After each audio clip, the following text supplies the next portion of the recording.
Budget सत्र से पहले राज्य के वित्त मंत्री राधाकृष्ण किशोर पूरी तरह से एक्शन मूड में नजर आ रहे हैं। आज मंत्रालय में अधिकारियों के साथ बैठक कर बजट पर उन्होंने चर्चा की, क्योंकि पता है कि 24 तारीख से 27 फरवरी तक झारखंड में बजट पेश होना है। और ऐसे में कह सकते हैं कि मंत्री अपने विभागीय अधिकारियों के साथ समीक्षा बैठक कर रहे हैं। झारखंड में किन चीजों पर ज्यादातर टैक्स लिया जा रहा है और क्या कुछ इसमें कमियां हैं, तमाम चीजों पर मंत्री नजर बनाए हुए। बैठक के बाद क्या कुछ कहते हुए नजर आ रहे हैं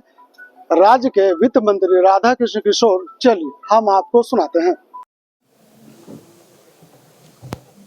मंत्रिपरिषद के सदस्य के रूप में वित्त मंत्रालय का पदभार मुझे दिया गया तो हमारी एक जिम्मेवारी बन जाती है। जैसा कि हम जानते हैं, जो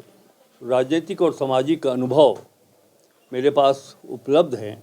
उसके आधार पे हम इतना जानते हैं कि जब हम राज्य के विकास की बात करते हैं, सर्वांगीण विकास की बात, किसी भी प्रक्षेत्र में डेवलपमेंट की बात जब की जाती है तो उसके लिए धनराशि की आवश्यकता आवश्यक है। हमारे राज्य का जो अपना कर राजस्व है, उसमें जो लक्ष्य निर्धारित किया गया है उसकी प्राप्ति हम 100% रूप से कैसे करें और इसके अतिरिक्त हम उसमें और कैसे वृद्धि करें, इसी विषय को लेकर नए वर्ष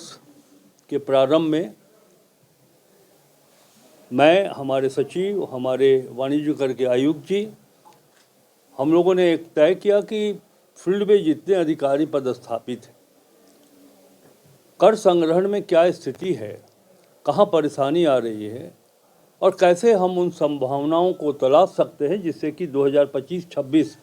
के रेवेन्यू में हम अधिक से अधिक राजस्व की प्राप्ति कर सकें। इसी पर आधारित जो विभाग ने नाम दिया है आज के इस समीक्षा बैठक कह लें तो उसका नाम यही है कि राज्य में राजस्व की संभावनाओं की तलाश कैसे की जाए, किस दिशा में की जाए कि हम उस पॉसिबिलिटी को फील्ड में उतार सके। और इसलिए हम लोगों ने कहा है कि राजस्व वृद्धि में और उसके प्राप्ति में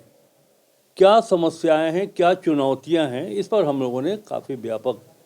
लगभग 3 घंटे चली इस बैठक में हम लोगों ने बड़ी व्यापक चर्चा की है। और एक हम लोगों ने कहा है अपने फील्ड में जो अधिकारी की विभागीय और सरकारी जो अनुशासन है, उस अनुशासन के दायरे में रह कर के हम सब टीम भावना के रूप में काम करें और हमारा उद्देश्य यही होना चाहिए कि जहाँ भी राजस्व प्राप्ति में लीकेज है उस लीकेज को हम दूर करें और हम अधिक उस क्षेत्र को ढूंढें जहाँ से हम राजस्व की प्राप्ति कर सकते हैं जो नहीं कर पाए हैं। तो इस पर काफ़ी मंथन हुआ है, चिंतन हुआ है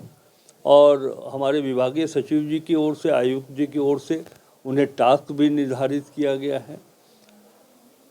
हम लोगों ने उनको बताया है, इस बात की भी समीक्षा हुई है कि किस अंचल में राजस्व की प्राप्ति में वो अंचल पीछे चल रहा है, कैसे उसे दूर किया जाए। ताकि अभी आपको एक जानकारी दे दें कि दिसंबर 2024 तक जो राजस्व की प्राप्ति थी, लक्ष्य था 26,000 करोड़ रुपया, 62% राशि की वसूली की गई है। और हमें पूरा भरोसा है कि हमारे अधिकारी अपने परिश्रम से